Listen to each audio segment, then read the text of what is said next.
So introductions. So meeting is being recorded now. So next activity मेरा ये था कि मैं एक बार आप सबसे एक ओपन स्पेस क्रिएट करेंगे अभी हम यहाँ पे, और अपना रेज हैंड करके बताएंगे कोई भी एक ऐसा मोमेंट जब आपको आपकी लाइफ में फर्स्ट टाइम ऐसा रियलाइज हुआ हो कि इंग्लिश ना आने की वजह से आपको क्लास में मतलब थोड़ा इंफीरियर फील हुआ हो, या फिर आपको ऐसा फील मतलब अंडर कॉन्फिडेंट फील हुआ हो। लेकिन फर्स्ट मोमेंट मैं स्टार्ट करूंगी कि मेरे साथ पर्सनली ऐसा कोई मोमेंट नहीं हुआ था, लेकिन मुझे याद है कि जब हम मेरे पेरेंट्स कभी या फैमिली में कोई भी इंग्लिश नहीं बोलता। जब भी स्कूल में पेरेंट्स टीचर मीटिंग में जाना होता था तो मम्मी को वहां पे जाने में बहुत ही अंडर कॉन्फिडेंट फील होता था। और मम्मी को लगता था छोड़ो छोड़ो क्या करना है जाके पीटीएम के अंदर, क्योंकि उनको पता था वहां पे टीचर्स भी इंग्लिश में बात करेंगे, दूसरे पेरेंट्स भी इंग्लिश में बात करेंगे। कई बार होता था कि दूसरे पेरेंट्स ज्यादा मॉडर्न ड्रेस्ड होते थे। मम्मी हमेशा साड़ीज पहनती थी, लेकिन कई बार होता था कि दूसरे पेरेंट्स जो होते थे, जो दूसरे स्टूडेंट्स की मदर्स आती थी, उन्होंने जीन्स पहना हुआ होता था या फिर उन्होंने डिफरेंट आउटफिट पहना होता था। तो ओवरऑल एक इंग्लिश उसका एक कंपोनेंट था, बट ओवरऑल मम्मी को बहुत ही मेरे पीटीएम में जाने में अंडर कॉन्फिडेंट फील होता था। और वो मेरा एक पहला ऐसा एक्सपीरियंस था कि इंग्लिश ना आने की वजह से किसी को इंफीरियर फील हो रहा है। वो मेरा मतलब फर्स्ट ऐसा एक एक्सपीरियंस था। और अभी आप में से जो भी बताना चाहे प्लीज शेयर करिए मेरे साथ, सबके साथ, कि आपकी लाइफ में ऐसा फर्स्ट कौन सा एक्सपीरियंस था। काजल।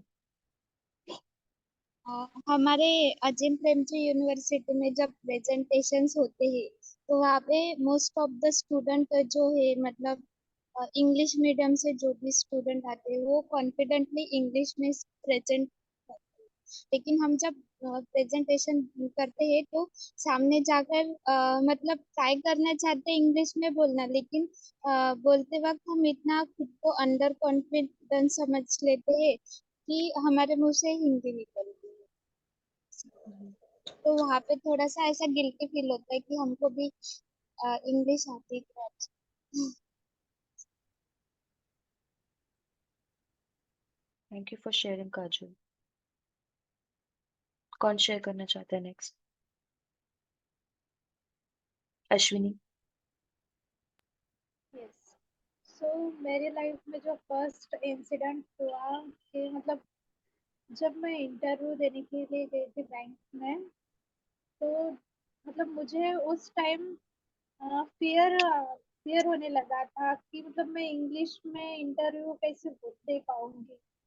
देन मेरा इंटरव्यू था। देन वो इंटरव्यू लेने वाले पर्सन थे, उन्होंने पता नहीं लेकिन डायरेक्टली गेस कर लिया था कि एक्चुअली इसको मतलब परफेक्टली इंग्लिश में बोलने नहीं आता, क्योंकि हम मतलब मैं एक्चुअली मैं 10th स्टैंडर्ड तक इंग्लिश में काफी अच्छे से मतलब प्रैक्टिस करती थी, और मैं क्लास में भी टॉप थी 10th तक। फिर उसके बाद उतना इंग्लिश में इम्प्रूव नहीं कर पाई, उसकी वजह से मुझे इंटरव्यू में बहुत दिक्कत हुई, और वो इंटरव्यू मेरा क्लियर नहीं हुआ, उसकी वजह से मेरी जॉब नहीं लगी। ये फर्स्ट इंसिडेंट हुआ मेरे लाइफ में मेरे साथ।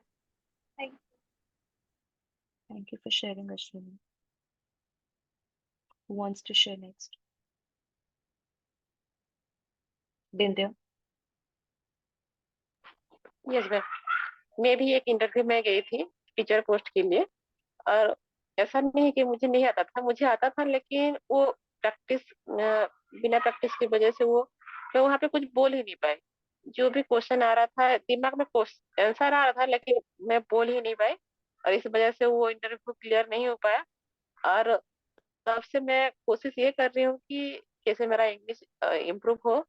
और हमेशा ये डर लगा रहता है कि कहीं मेरे ग्रामेटिकल मिस्टेक ना हो जाए। ग्रामेटिकल मिस्टेक की वजह से कहीं ना कहीं मैं बोलना कुछ चाहती हूँ और कुछ और ही निकल जाता है। Thank you. Thank you Bindya. और कौन शेयर करना चाहते हैं?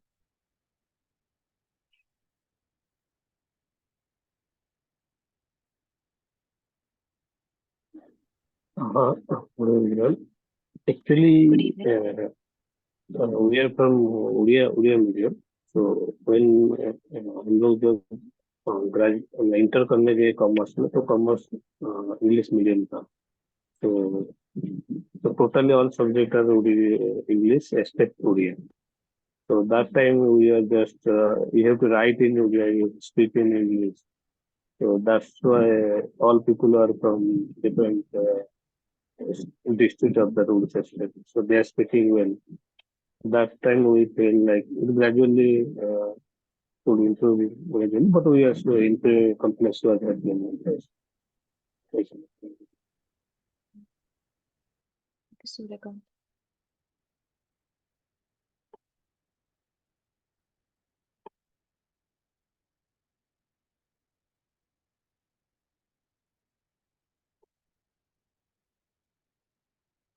कोई और शेयर करना चाहते हैं?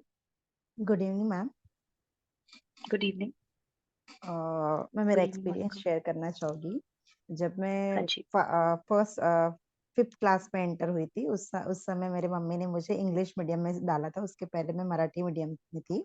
और जैसे मैं पहले ही दिन स्कूल में एंटर हुई, तो कुछ बच्चे थे जो इंग्लिश मीडियम से ही ऑलरेडी आ चुके थे, और मैडम क्वेश्चन पूछ रहे थे और बच्चे हैंड रेज कर रहे थे.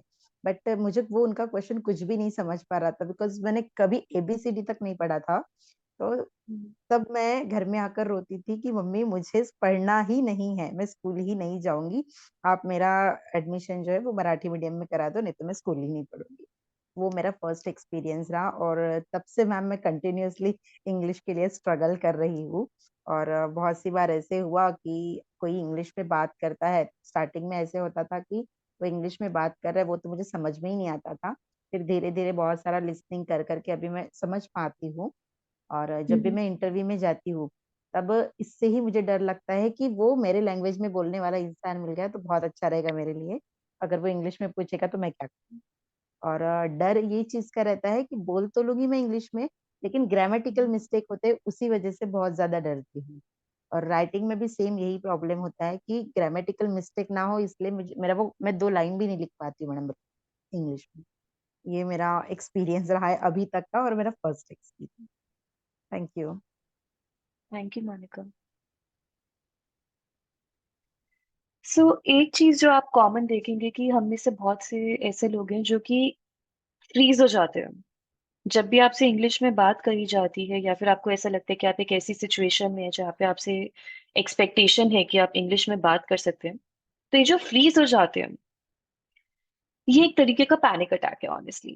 पैनिक अटैक क्या होता है कि जब हम लोग मतलब इतना ज्यादा डरते हैं कि मतलब हम लोग ये भूल जाते हैं, मतलब एक सेंस ऑफ एलियनेशन आ जाता है. हम डिसएसोसिएट हो जाते हैं अपने एनवायरनमेंट से, और हम अपने माइंड में इतना ज्यादा उस चीज को ओवरवेल्म फील करने लगते हैं कि हम लोग जो बोलना चाहते हैं वो भी नहीं बोल पाते. ये इंट्रोडक्शन सेशन में एक इम्पॉर्टेंट चीज हम जो सीखना चाहते हैं वो ये है कि इंग्लिश एक लैंग्वेज है. किसी भी लैंग्वेज की तरह इंग्लिश भी सिर्फ एक लैंग्वेज है, और लैंग्वेज का पर्पस होता है कम्युनिकेट करना. लैंग्वेज का पर्पस होता है अपने फीलिंग्स को एक्सप्रेस करना. आप जिस भी सिचुएशन में एक दूसरे ह्यूमन बीइंग के साथ कम्युनिकेट करना. तो इंग्लिश आना या ना आना, इसके अंदर कुछ ऐसे नहीं कि कोई सुपीरियर चीज है इंग्लिश आना. इसके अंदर ऐसे नहीं कि कुछ लोग बहुत इंटेलिजेंट है इसलिए उनको इंग्लिश आती है. इंटेलिजेंस का इंग्लिश से कोई भी कनेक्शन नहीं है. अब फॉर एग्जाम्पल, अगर मैं भी यूएस के अंदर हूँ और यहाँ पे सब लोग अगर इंग्लिश बोलते हैं और वो बचपन से इंग्लिश बोलता है, इसका मतलब ये तो नहीं कि यहाँ पे हर इंसान इंटेलिजेंट है. यहाँ पे भी इंटेलेक्ट के सब अलग अलग लेवल्स के लोग हैं. यहाँ पे बेवकूफ लोग भी हैं, यहाँ पे इंटेलिजेंट लोग भी हैं, यहाँ पे बहुत स्मार्ट लोग हैं, यहाँ पे भी हर तरीके के लोग हैं. जस्ट बिकॉज यहाँ पे अमेरिकन सब इंग्लिश में बात करते हैं, इसका मतलब ये नहीं कि सब इंटेलिजेंट है. सिमिलरली मेरी जो पीएचडी की क्लास है, मैं आपके साथ एक और एक्सपीरियंस शेयर करती हूँ. उसमें हम 8 बच्चे हैं. यहाँ पे हर साल पीएचडी में 8 बच्चों को एडमिशन मिलता है, और उस 8 में से 6 लोग अलग अलग कंट्रीज के हैं. मैं इंडिया से हूँ, मेरी एक क्लासमेट है वो टर्की से है, एक रशिया से है, एक कोरिया से है, एक स्पेन से है, और इसी तरह सब अलग अलग कंट्रीज के लोग हैं. अब हमारी कंट्री में क्या है कि हमारा जो हायर एजुकेशन सिस्टम है वो सारा इंग्लिश में रिलेटेड है, कि सारे जो भी अच्छे इंस्टीट्यूशंस हैं वो सब इंग्लिश लैंग्वेज में पढ़ाते हैं. लेकिन कुछ दूसरे कंट्रीज के अंदर जो हायर एजुकेशन है वो उनकी नेटिव लैंग्वेज में होती है। स्पेनिश में जो स्पेन में है उनका स्पेनिश में होगा, जो टर्की में है उनका टर्किश में होगा। तो वो जब यूएस आते हैं पढ़ाई करने के लिए, हालांकि उनको सब कुछ आता है, पीएचडी करने लायक है, उनके उनके पास सारे स्किल सेट है पीएचडी करने के लिए, लेकिन उनको इंग्लिश नहीं आती। तो क्लास के अंदर यहाँ इतनी दूर आकर भी, पीएचडी में एडमिशन लेकर भी, वो भी अपनी इंग्लिश को हमेशा क्वेश्चन करते हैं। तो आपका जो एक्सपीरियंस है इंग्लिश ना आने का, वो महाराष्ट्र, उड़ीसा, छत्तीसगढ़, वो इन एरिया से रिलेटेड नहीं है, वो आपके छोटे से डिस्ट्रिक्ट से रिलेटेड भी नहीं है। ये एक बहुत ही यूनिवर्सल एक्सपीरियंस है जिसके अंदर लोगों को इंग्लिश की वजह से डर लगता है, या फिर वो अपने आप को एक ऐसे एनवायरनमेंट में पाते हैं जहाँ पे उनको इंग्लिश ना आने की वजह से इंफीरियर फील होता है। तो इंग्लिश का मतलब इंटेलिजेंस नहीं है। और दूसरी बात, कॉन्फिडेंस एक बहुत इंपॉर्टेंट चीज है। जो स्पेन से आने वाली लड़की है, वो खुद की इंटेलिजेंस नहीं क्वेश्चन करती, वो पूछती है, ओ हाउ डू यू से this in English, how do you से दिस इन इंग्लिश। जब वो ये बात बोलती है तो लोग ये नहीं सोचते कि अरे इसको कुछ आता नहीं है इस वजह से ये नहीं बोल पा रही। उसके अंदर लोग कहते हैं हाँ इसको स्पेनिश आती है इसलिए ये इंग्लिश में नहीं बोल पा रही। तो आप लोग भी मराठी में वो सेम चीज बोल सकते हो, उड़िया में वो सेम चीज बोल सकते हो, आपको इंग्लिश से प्रॉब्लम है। आपके थॉट्स, आपके स्किल सेट, आपके इंटेलेक्ट का कोई लेना देना नहीं है इंग्लिश से। अब क्योंकि हमारी कंट्री के अंदर, अब जैसे मैं एक upper caste upper class background से आती हूँ, और ये बात मैं एक्सेप्ट करती हूँ, इस बात का मुझे पूरा पूरा अवेयरनेस है।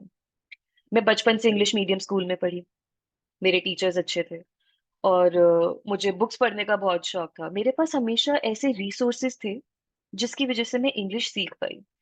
धीरे धीरे धीरे धीरे जैसे भी हुआ मैंने इंग्लिश सीखी। लेकिन बहुत से लोगों के पास वो सेम रिसोर्सेज नहीं होते। कुछ लोगों के पास मुझसे भी बेटर रिसोर्सेज थे। तो सब लोगों के पास जो ये रिसोर्सेज अलग अलग लेवल के हैं, उसका उनकी लैंग्वेज स्किल पे, उसका उनके कॉन्फिडेंस स्किल पे, उनका उनके स्किल सेट के ऊपर एक डायरेक्ट कोरिलेशन है, डायरेक्ट रिलेशन है इन चीजों का आपके रिसोर्सेज से। इसका मतलब ये नहीं है कि आप इंग्लिश सीख नहीं सकते, लेकिन इसका मतलब ये है कि कुछ लोगों के पास कुछ ऐसे एडवांटेजेस थे लाइफ में जिसकी वजह से वो इंग्लिश सीख पाए, और उनको बिल्कुल भी कभी भी ये हक नहीं है कि वो आपको आपकी इंग्लिश स्किल के लेवल के ऊपर आपको आप इंफीरियर फील करें, या फिर ऐसा फील करें कि आपको कुछ आता नहीं है। अगर कोई आपके इंग्लिश लैंग्वेज स्किल पे हंसता है, तो एक्चुअली वो उनकी इंटेलिजेंस पे मुझे क्वेश्चन है, क्योंकि उनको ये समझ नहीं आ रहा कि लैंग्वेज सिर्फ एक कम्युनिकेट करने का मीडियम है, और किसी को किसी पे हंसने का तो बिल्कुल भी हक नहीं है। तो इस वर्कशॉप का एक पर्पस यही है कि हम अपना कॉन्फिडेंस रीबिल्ड करेंगे, हम एक दूसरे को ट्रस्ट करेंगे, रिस्पेक्ट करेंगे, और हम एक ऐसा स्पेस क्रिएट करेंगे जहाँ पे हम गलत इंग्लिश भी कॉन्फिडेंस से बोलेंगे, और धीरे धीरे हम लोग अपना स्किल सेट इम्प्रूव करेंगे। हम अपनी गलतियों को एक्सेप्ट नहीं कर रहे कि हाँ हम गलत ही बोलेंगे, हम गलत भी कॉन्फिडेंस से बोलेंगे, क्योंकि हमें खुद पे विश्वास है कि हम वो सीख सकते हैं और हमारे पास वो आइडियाज हैं। बस उससे इंग्लिश में बोलने के लिए हमें जो एक रिसोर्सेज की जरूरत है और हेल्प की जरूरत है, वो हम इस वर्कशॉप से लेंगे, और एक दूसरे से हम लोग सीखते रहेंगे। अ, मेरे पास अब आज के लिए कुछ होमवर्क भी है, तो ये मैं आपको व्हाट्सएप ग्रुप पे भी शेयर करूंगी। यूट्यूब पे एक शो है, mind your language. Mind your language एक नॉर्मल एक सिटकॉम टाइप का शो है, जिसके अंदर ब्रिटेन के अंदर अलग अलग कंट्री के लोग आए थे English as a second language सीखने के लिए। और वो मतलब उसका एक बेसिक प्रेमिस है, और वो फर्स्ट एपिसोड देख कर आएंगे नेक्स्ट क्लास के अंदर। और हम लोग उसके ऊपर दो सेंटेंसेस लिखेंगे कि हमें क्या उसमें पसंद आया और क्या हमें पसंद नहीं आया। ये आपका फर्स्ट होमवर्क है। सेकंड होमवर्क है आपको डुओलिंगो ऐप डाउनलोड करके उसके ऊपर हिंदी लैंग्वेज स्पीकर्स के लिए, हिंदी टू इंग्लिश सीखने के लिए एक ऑप्शन होता है। तो आप उसके अंदर डुओलिंगो पे साइन अप करेंगे, और कोशिश करेंगे कि एक दूसरे को एज फ्रेंड्स ऐड करेंगे हम डुओलिंगो पे, ताकि हम लोग एक दूसरे की प्रोग्रेस जो है उसके अंदर देख सकेंगे। तो ये दो होमवर्क है, ये मैं आपके साथ प्रॉपर व्हाट्सएप पे भी शेयर करूंगी। और अभी किसी को कोई क्वेश्चन है अभी इस पॉइंट पे?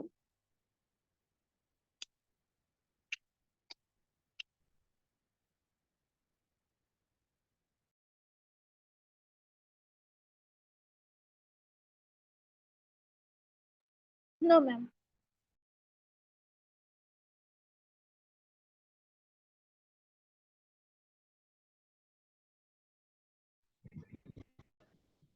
हेलो।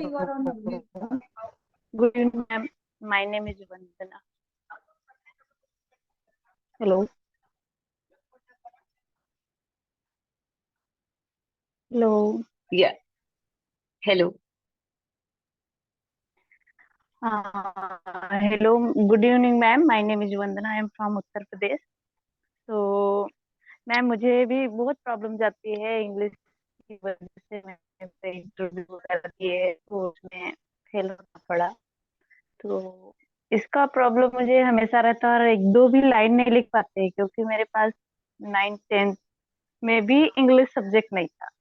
क्योंकि एक तो विलेज एरिया से वो बोल रहे थे कि you are not able to running for English subject, that's why I am not giving for you. मुझे नहीं दिए थे वो। बट मुझे बहुत पसंद था कि मुझे इंग्लिश पढ़ना है, इंग्लिश में बात करना है। तो मैं जितना भी सीखी हूँ अपने आप से ट्राई करती रहती हूँ, लेकिन अभी भी बहुत प्रॉब्लम है, लिखने में भी बहुत प्रॉब्लम जाता है। तो उसको हम किस तरीके से बिल्ड करेंगे? सो यस मैम, ये मेरा वरना क्वेश्चन था। बेसिकली कोई भी लैंग्वेज जो होती है, अब हमें अपनी नेटिव लैंग्वेजेस क्यों अच्छे से आती है? मुझे हिंदी अच्छे से क्यों आती है? क्योंकि बचपन में मैंने सुनी सिर्फ हिंदी, बोली सिर्फ हिंदी। मैंने जो भी टीवी शोज देखे या फिर जो भी न्यूज वगैरह घर में चलती थी वो भी हिंदी में चलती थी। घर में न्यूज़पेपर भी हिंदी में आता था। तो किसी भी लैंग्वेज को सीखने का जो तरीका होता है वो होता है खुद को उससे सराउंड करना। आप उस लैंग्वेज से जितना ज्यादा एंगेज करेंगे, रिटन, स्पोकन, हियरिंग, आपके जो भी ये सारे सेंसेस है उन सब सेंसेस को एंगेज करके आप जितना ज्यादा खुद को लैंग्वेज में इमर्स करेंगे, आप उसको उतना अच्छे से सीख पाएंगे। मेरी इंग्लिश लैंग्वेज के अंदर जो जर्नी रही है उसके अंदर सबकी जर्नीज अलग होती हैं, बट मेरी जर्नी में दो इंपॉर्टेंट चीजें क्या थी कि मैंने पहली बात तो नॉवेल्स पढ़ना शुरू कर दिया था। मैंने अराउंड 11 ईयर्स की एज पे मतलब मेरे कुछ कुछ फ्रेंड्स नॉवेल्स पढ़ते थे, तो उनको देख देख के मैंने पहले छोटी वाली वो पतली पतली बुक से शुरू करा, और धीरे धीरे बिल्ड करते करते मैंने फुल लेंथ नॉवल पढ़ने शुरू करे। नॉवल पढ़ने से क्या होता है कि आप जब नए नए वर्ड्स वहां पे लिखे हुए देखते हो और कॉन्टेक्स्ट में देखते हो, मेरे में इतनी पेशेंस नहीं थी कि मैं बीच बीच में डिक्शनरी खोलूं। मुझे बस पढ़ते जानता मुझे स्टोरी पता करनी थी कि स्टोरी में होता क्या है आगे। लेकिन आप जब धीरे धीरे पढ़ते हो ना, नए नए वर्ड्स जब पढ़ते हो तो आपको कॉन्टेक्स्ट में समझ में आने लगता है कि ये वर्ड इस सेंटेंस में जो बीच में यूज हुआ है तो इसका क्या मतलब था। तो वो चीज जो है ना, वो आप जितना ज्यादा पढ़ोगे उतना ज्यादा आपको समझ में आएगी। ऑब्वियसली प्रेफर्ड मेथड यही होता है कि आप डिक्शनरी रखो अपने साथ और आप डिक्शनरी में नोट करो, उसको डिक्शनरी में हाईलाइट करो आपको जो भी नया वर्ड दिख रहा है। लेकिन अगर आप वो नहीं कर रहे हो तो भी अगर आप रीडिंग करते रहते हो तो आपको वो नए नए वर्ड्स जो है वो आपके ब्रेन का पार्ट बनते रहते हैं, एक बहुत ही अनकॉन्शियस लेवल पे। सेकंड जो चीज था, अभी मैं यहाँ पे यूएस में हूँ, लेकिन और मुझे यहाँ पे मतलब समझ में आता है सब अगर इंग्लिश में मुझसे बात करते हैं तो। लेकिन मुझे 16-17 साल की उम्र तक भी स्कूल के अंदर अगर कोई फॉरेनर इंग्लिश में बोल रहा था, एक्सेंट में बोलते हैं, तो मुझे बिल्कुल भी समझ में नहीं आता था। मतलब अगर कोई कुछ बोल रहा है इंग्लिश में बोल रहे हैं, मुझे वैसे इंग्लिश समझ में आती थी, लेकिन कोई अगर फॉरेनर बोलता था तो बिल्कुल नहीं समझ में आता था क्योंकि उनका एक बहुत ही एक स्पेसिफिक एक्सेंट होता है। तो मैंने जो ये टीवी शोज थे सबटाइटल्स के साथ देखने शुरू करे, तो धीरे धीरे मैं सबटाइटल्स जो थी वो समझना शुरू हो गई। मतलब हमारा जो ये ब्रेन है बहुत ही अनकॉन्शियस लेवल पे वो चीज सीखनी शुरू कर देता है। आप में से जो भी लोग रीडिंग, आप में से बहुत लोगों ने कहा कि आपको रीडिंग पसंद है, आप जितना रीड कर सकते हैं आप उतना रीड करिए। हर रोज आप न्यूज़पेपर पढ़िए, आप हर रोज आपको कोई नॉवेल्स पसंद है आप नॉवेल्स पढ़िए। तो आप जितना ज्यादा रीड करेंगे, जितना ज्यादा आप इंग्लिश में मूवीज और शोज देखेंगे, आप उतना ज्यादा सीखेंगे। क्योंकि आप जब शोज देखेंगे, स्पेसिफिकली जब आप शोज देखेंगे, तो इसमें नीचे सबटाइटल्स आप ऑन करके अगर देखेंगे, तो आपको सबटाइटल्स के साथ आपको वो ज्यादा अच्छा समझ में आएगा। यूट्यूब पे आप देखेंगे, आप सबटाइटल्स ऑन करेंगे वहां पे, अगर किसी को नहीं आता तो आप प्लीज मुझे टेक्स्ट पे बताइए कि सबटाइटल्स कैसे ऑन करते हैं। लेकिन अगर आप सबटाइटल्स के साथ कोई भी आप इस तरह के इंग्लिश वीडियोस देखना शुरू करेंगे तो धीरे धीरे आपका ब्रेन अनकॉन्शियस लेवल पे समझना शुरू कर जाएगा कि वो क्या बोल रहे हैं। और ये एक बहुत ही इंपॉर्टेंट स्किल होता है। उसके बाद आता है स्पीकिंग। स्पीकिंग का हम लोगों को अपने कॉलेज और हमें अपने प्रोफेशनल लाइफ में बात करना पड़ता है, जो कि हम बहुत ही अंडर कॉन्फिडेंट वे में करते हैं।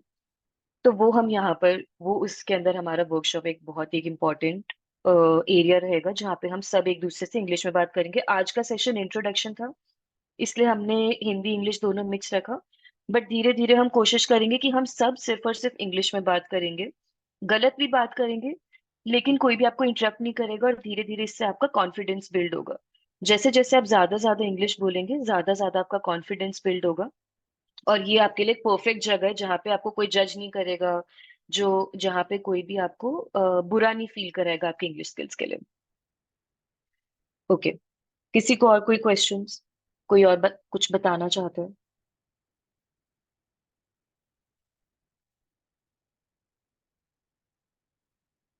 मैम, नॉवेल्स ऑनलाइन या ऑफलाइन रीडिंग करना है तो फोन में कैसे करें?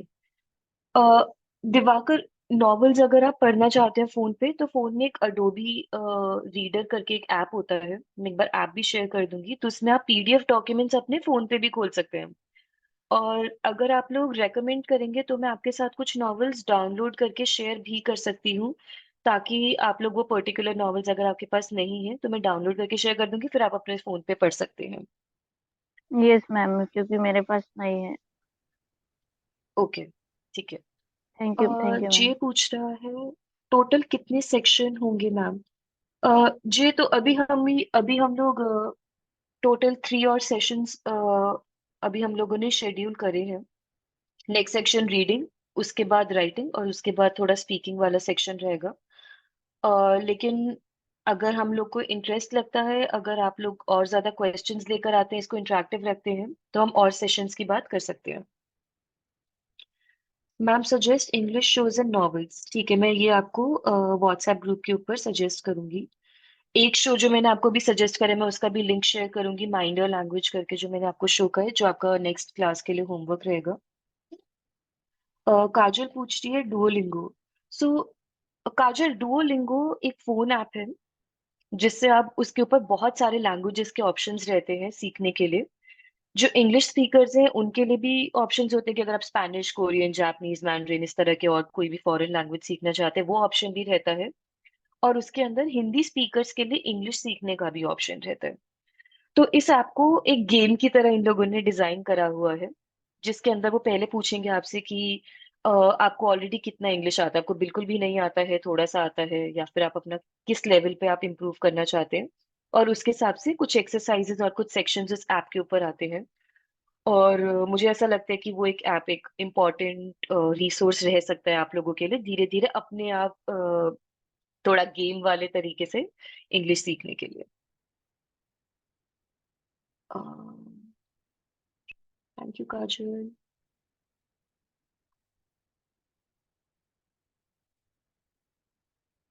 और कुछ क्वेश्चन सजेशंस?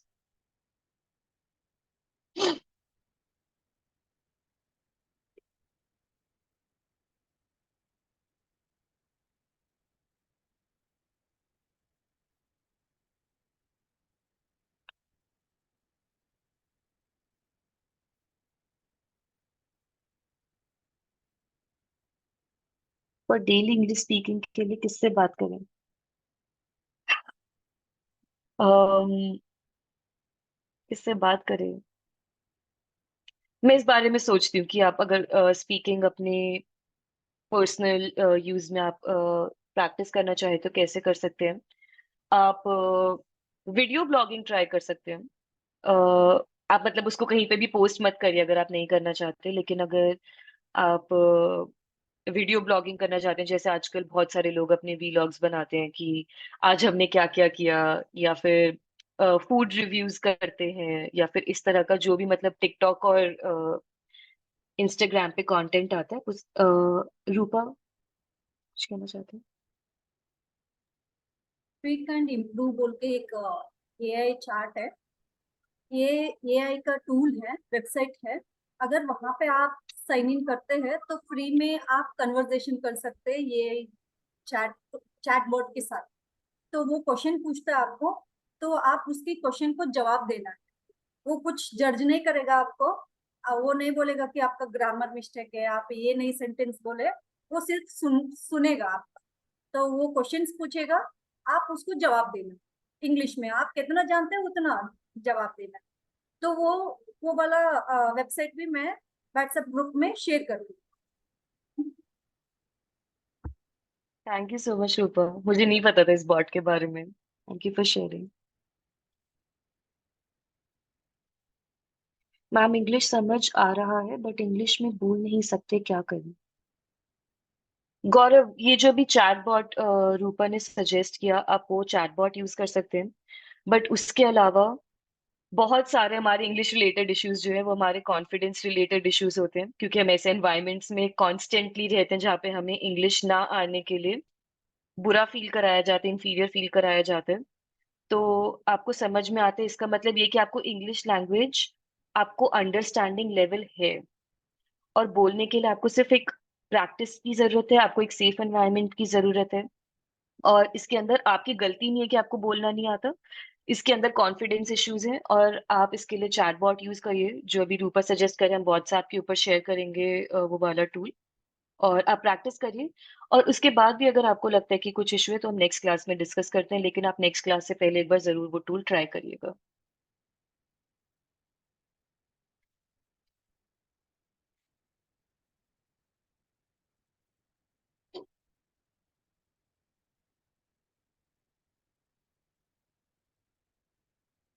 Ask questions. किसी को भी कोई भी क्वेश्चन है, कोई कुछ शेयर करना चाहते हैं? Can I suggest something? Yes please. हाँ, अगर मतलब हमें किसी से भी बात करने में हेजिटेशन होती है इंग्लिश में, तो हम जो इन फ्रंट ऑफ मिरर के सामने भी हम प्रैक्टिस कर सकते हैं। ये मेरा पॉइंट ऑफ व्यू है, मैंने इसको मतलब प्रैक्टिस किया है। बिल्कुल, ये भी एक बहुत ही अच्छा सजेशन है। मेरे पास और एक सजेशन। बताइए। अगर आपको मतलब आपका प्रोनाउंसिएशन इम्प्रूव करना है, आपका कब आपकी टंग जो है इंग्लिश लैंग्वेज को जानना चाहिए, मतलब वर्ड्स का जो प्रोनाउंसिएशन होता है आपका टंग जानता है, तभी आपका इजी हो जाता है आपको बात करने का। अगर आपके माइंड में वो वर्ड है फिर भी आपका टंग ट्विस्ट नहीं हो रहा है वो वर्ड को लेके, तो आपको दिक्कत हो जाएगा। तो आप डेली ये काम करना है कि आपकी मोबाइल में एक रिकॉर्डर इंस्टॉल करना है, रिकॉर्डिंग वॉइस रिकॉर्डिंग होता है, एक इंस्टॉल करना है। और डेली एक चिल्ड्रन स्टोरी बोल के अगर आप क्रोम में डालोगे तो छोटे छोटे छोटे छोटे स्टोरीज इमेजेस आएगा, तो वो स्टोरीज को आप रिकॉर्डिंग करना है आपकी मोबाइल में। तो पहले धीरे धीरे से पढ़ना है उसको। तो मैं ऐसे ही करती हूँ, अभी भी करती हूँ मैं, कि मुझे इंग्लिश नहीं आता है, बोलने में पढ़ने में बहुत दिक्कत होता है, तो मैं रिकॉर्डिंग रखती हूँ। और एक मैं बहुत बड़ा नॉवेल मतलब ऐसा रिकॉर्डिंग नहीं कर सकते, स्टार्टिंग स्टार्टिंग में हम छोटे छोटे चिल्ड्रन के स्टोरीज जो होते हैं उसको लेके रिकॉर्डिंग करना है। तो आप स्लोली पहले आप पढ़ लो, रिकॉर्डिंग से पहले एक 5 बार उस स्टोरी को पढ़ लो, और फिर बाद में रिकॉर्डिंग करना, रिकॉर्डिंग करके वो फिर दोबारा सुनना। आपका आवाज पहले पहले बार आपको थोड़ा मतलब इरिटेशन लगेगा, फिर बाद में बहुत अच्छा लगेगा। तो इरिटेशन होते ही फिर भी सुनना सुनना चाहिए हमको, फिर बाद में आपको अच्छा लगेगा। एक दिन का एक रिकॉर्डिंग सुनना है, फिर नेक्स्ट डे फिर दोबारा रिकॉर्डिंग करना है दूसरा स्टोरी को। ऐसे 30 डेज आपको चैलेंज करना है। ये हमारा सेशन मतलब ये वर्कशॉप 30 डेज का है ना, 4 ट्यूसडे का है हमारा सेशन। तो नेक्स्ट हमारा लास्ट सेशन तक आपके पास 30 रिकॉर्डिंग होना चाहिए, और 30 स्टोरीज आप मतलब आपके वॉइस में रिकॉर्डेड रहना चाहिए आपकी मोबाइल में। ये आपका टंग को इंग्लिश बहुत मतलब इजी हो जाएगा। और आप तब पढ़ोगे, बहुत सारे सेंटेंस स्ट्रक्चर्स जो है या वर्ड्स नए हैं आपकी माइंड में बैठेगा, और आपकी माइंड भी वो स्टोर करेगा वो सारे सेंटेंस को, स्ट्रक्चर को, वर्ड को, ग्रामर को। विदाउट अनकॉन्शियसली आपकी ब्रेन को आप ये सारी चीज आप बता रहे हैं। Thank you. Thank you Rupa.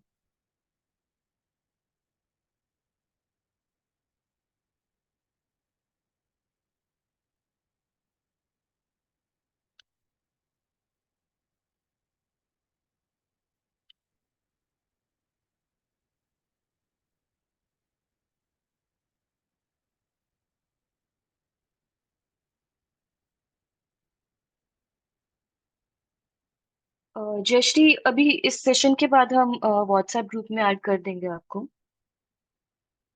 Don't worry.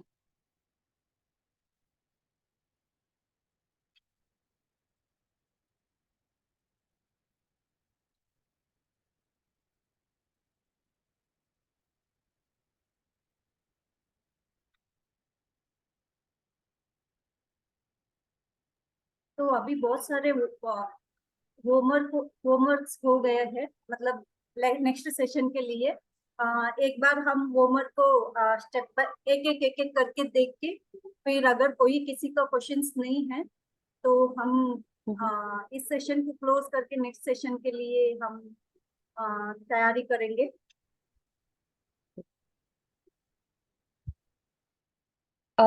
So first homework है आपका, माइंड योर लैंग्वेज करके यूट्यूब शो है एक, आप सब वो एपिसोड देखकर आएंगे, उसका फर्स्ट सीजन का फर्स्ट एपिसोड, मैं लिंक आपके साथ व्हाट्सएप पे शेयर करूंगी। और आप सभी को 2 सेंटेंसेस में लिखना है कि आपको क्या उस शो में पसंद आया, और 2 सेंटेंसेस में लिखना है कि आपको क्या नहीं पसंद आया। ये लिखने के 2 पर्पसेस हैं। एक है आपके राइटिंग स्किल इंप्रूव करना, क्योंकि आप सब आएंगे अपने अपने टोटल 4 सेंटेंसेस लेकर, और हमारे साथ डिस्कस करेंगे। हम लोग ओपन डिस्कशन रखेंगे कि सब अपना शेयर करेंगे कि क्या पसंद आया क्या नहीं आया। और दूसरा पर्पस है क्रिटिकल थिंकिंग। जब भी हम एकेडमिक लाइफ में बैचलर्स लेवल पे, मास्टर्स लेवल में, जब भी हम कोई भी टेक्स्ट पढ़ते हैं, तो हमसे एक्सपेक्ट किया जाता है कि हम उसको एक क्रिटिकली सोचें। क्रिटिकली सोचने का क्या मतलब होता है कि हम किसी भी एक जैसे हम स्कूल में जब टेक्स्ट बुक पढ़ते हैं, तो होते हैं कि एक यूनी डायरेक्शनल, एक वन डायरेक्शनल हमें पढ़ाया जाता है कि अच्छा ये किताब के अंदर लिखे, बस आप ये समझ लो, ये बस आप पढ़ लो, ये बस आप याद कर लो। लेकिन जब हम हायर एजुकेशन में आगे बढ़ते हैं, मास्टर्स लेवल पे, पीएचडी लेवल पे, तो हमसे एक्सपेक्ट किया जाता है कि हम कोई भी किसी भी ऑथर ने जो लिखा है, हम उसको अलग अलग पर्सपेक्टिव से सोचें, और हम उसके बारे में उसको क्रिटिकली इवैल्यूएट करें। उसके बारे में क्या अच्छा है और क्या बुरा है, दोनों चीजों को हम लोग प्रॉपर उसको एक्सप्लेन कर सकें। तो ये क्रिटिकल थिंकिंग स्किल के लिए एक ये बहुत अच्छा एक्सरसाइज है कि हम एक कोई भी एक मूवी, कोई भी शो, कोई भी बुक देखें, और हम बताएं कि उसमें क्या अच्छी चीज है और क्या उसमें बुरी चीज है। दोनों इंपॉर्टेंट है, किसी को सिर्फ प्रेज करना इंपॉर्टेंट नहीं है, किसी को क्रिटिसाइज करना भी इंपॉर्टेंट है, किसी भी वर्क को। सेकंड हमारा होमवर्क है डुओलिंगो ऐप। डुओलिंगो ऐप अभी हिंदी स्पीकर्स को इंग्लिश सीखने के लिए एक ऐप है, जहाँ पे अलग अलग तरह की एक्टिविटीज होती है। उसके अंदर आपको पहले वो पूछेगा कि आपको आपका इंग्लिश लेवल ऑलरेडी क्या है, और उसके अकॉर्डिंग वो आपको एक्सरसाइजेस सजेस्ट करेगा। थर्ड आपका जो होमवर्क है वो है आपका, जो रूपा ने बताया कि आप एक वॉइस रिकॉर्डर का ऐप अपने फोन में डाउनलोड करेंगे, और आप धीरे धीरे स्पीकिंग प्रैक्टिस करेंगे, और अपनी वॉइस के अंदर वो चिल्ड्रन स्टोरीज जो है वो आप रिकॉर्ड करेंगे। इससे आपको बोलने का कॉन्फिडेंस भी आएगा, आपके प्रोनाउंसिएशन इंप्रूव होंगे, और धीरे धीरे आपको आपका मतलब एक वो स्किल जो है वो बिल्ड होता रहेगा। लैंग्वेज के अंदर एक बहुत इंपॉर्टेंट पार्ट प्रैक्टिस होता है, और हम आपको इसी तरह के प्रैक्टिस एक्टिविटीज इस वर्कशॉप के थ्रू कराते रहेंगे। लेकिन आप सभी को इसके लिए पार्टिसिपेशन 100% इम्पॉर्टेंट है। अगर आप पार्टिसिपेट नहीं करेंगे तो आपको वो स्किल आप बिल्ड नहीं कर पाएंगे। इस वर्कशॉप के अंदर आप जितना पार्टिसिपेट करेंगे आप उतना सीखेंगे। सो प्लीज मैं आप सभी को सजेस्ट करूंगी कि आप सब होमवर्क करके आएं, क्योंकि नेक्स्ट क्लास में हम लोग ये सारा होमवर्क एक दूसरे के साथ डिस्कस करेंगे। इन 3 होमवर्क के अलावा हम रिसोर्सेज शेयर करेंगे कि अगर आप ट्राई करना चाहें, वो आपके लिए मैंडेटरी नहीं है, वो आपके लिए ऑप्शनल है कि आप जितना टाइम डिवोट करना चाहें इंग्लिश सीखने को, वो आप उतना ज्यादा टाइम दे सकें। लेकिन अगर आप करना चाहें तो आपको पता है कि कैसे करना है। हम आपके लिए उस तरह के टूल्स व्हाट्सएप ग्रुप पे शेयर करेंगे। रूपा, आप कुछ ऐड करना चाहते हो?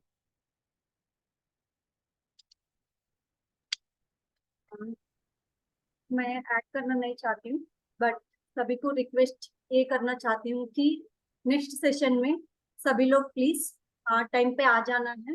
टाइम से 5 मिनट पहले ही आ गए तो हमको थोड़ा कॉन्फिडेंस आएगा, चलो हमारे स्टूडेंट्स आ गए हैं वापस।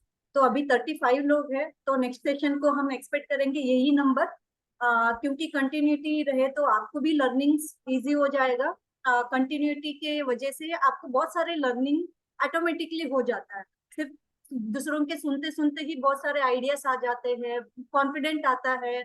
मतलब कलेक्टिव जो लर्निंग होता है वो एनर्जी अलग ही रहता है। तब इंडिविजुअली आप लर्न करते हैं। अगर इंडिविजुअली लर्न करते हैं तो एक एक सीखने के लिए 1 घंटा लगता है, तो अगर कलेक्टिव लर्निंग में बहुत सारे चीज वो 1 घंटे में बहुत सारे चीजें लर्न किया जाता है, ऐसे बोलते हैं।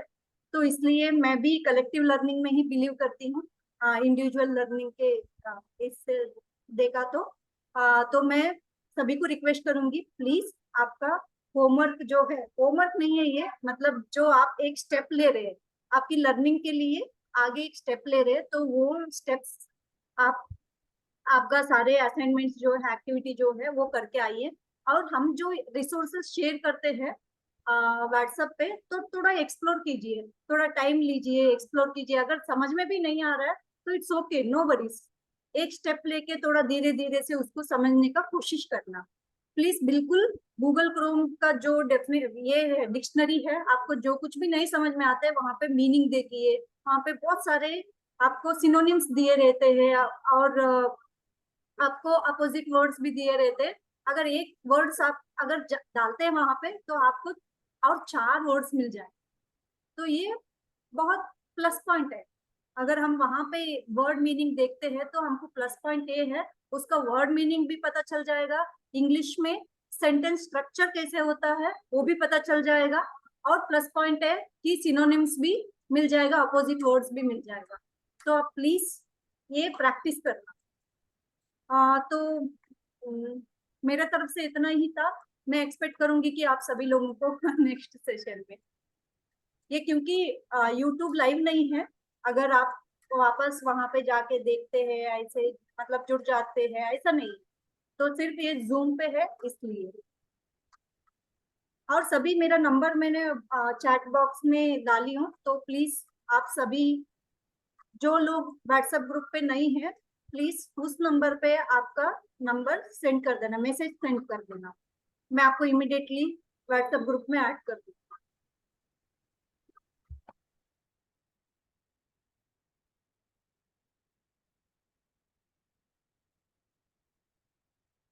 और होमवर्क एक बार व्हाट्सएप ग्रुप पे हम शेयर कर देंगे, ताकि आपके पास एप्स के लिंक और एपिसोड के लिंक, जो भी इम्पोर्टेंट बुक्स और वीडियोस की मैं रेकमेंड कर सकती हूँ आप सबको, वो सब मैं आपके साथ व्हाट्सएप ग्रुप पे शेयर करूंगी। और अगर आपके पास कोई रिसोर्स है, आपको लगता है कि ये एक रिसोर्स ऐसा है जो कि हम सब वर्कशॉप के अंदर यूज कर सकते हैं, तो आप वो भी शेयर कर सकते हैं वहां पे।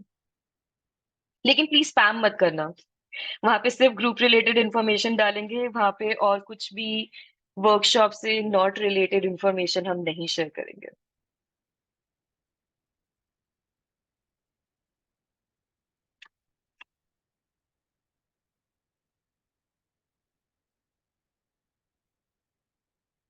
Okay, any question suggestions?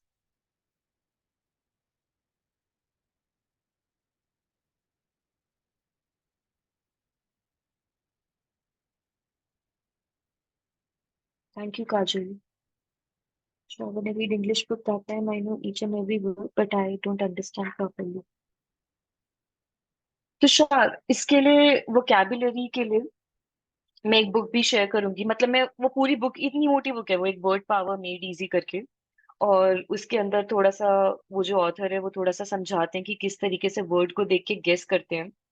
लेकिन अभी के लिए मैं आपको यही सजेस्ट करूंगी कि आप थोड़ा डिक्शनरी साइड में रखिए, और एक नोटबुक मेंटेन आप कर सकते हैं जिसके अंदर आप सारे वर्ड्स आप नोट करेंगे कि जो भी नए वर्ड्स आप सीखेंगे वो आप उसके अंदर उसकी एक लिस्ट बनाइए, और धीरे धीरे आप उसको रिवाइज करें ताकि वो वर्ड्स आपको याद हो सके।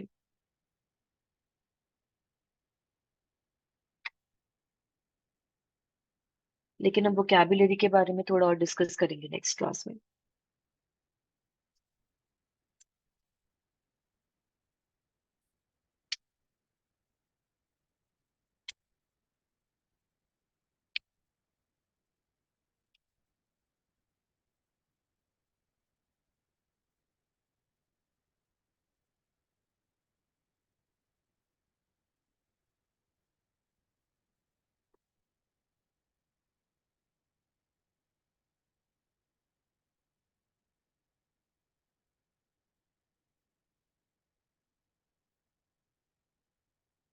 ओके, आज के लिए इतना ही था। अगर कोई कुछ पूछना चाहता है तो आप रुक कर पूछ सकते हैं, but otherwise the workshop is over.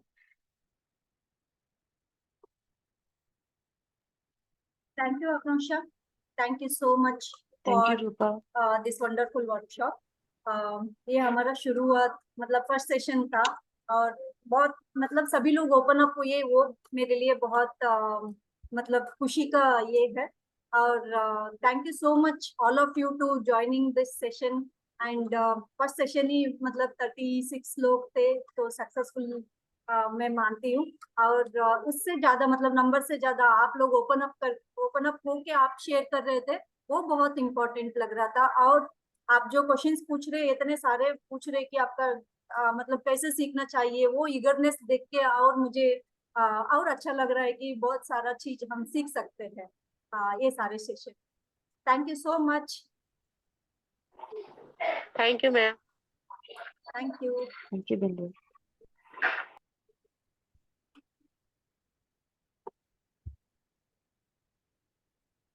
And please consistency maintain करके रखेंगे, सब नेक्स्ट क्लास में भी आएंगे। और जितना इंटरेक्ट आज किया, जिस अगर किसी ने इस सेशन के अंदर आपको बात करने का मौका नहीं मिला, तो आई रियली होप कि आप नेक्स्ट क्लास में आएंगे और नेक्स्ट क्लास में इंटरेक्ट करेंगे। मैम, हाँ जी हिमांशु।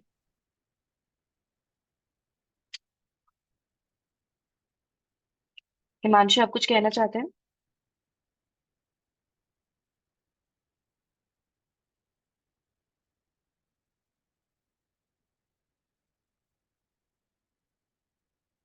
हिमांशु, आपका माइक म्यूटेड, अगर आप कुछ कहना चाहते थे तो।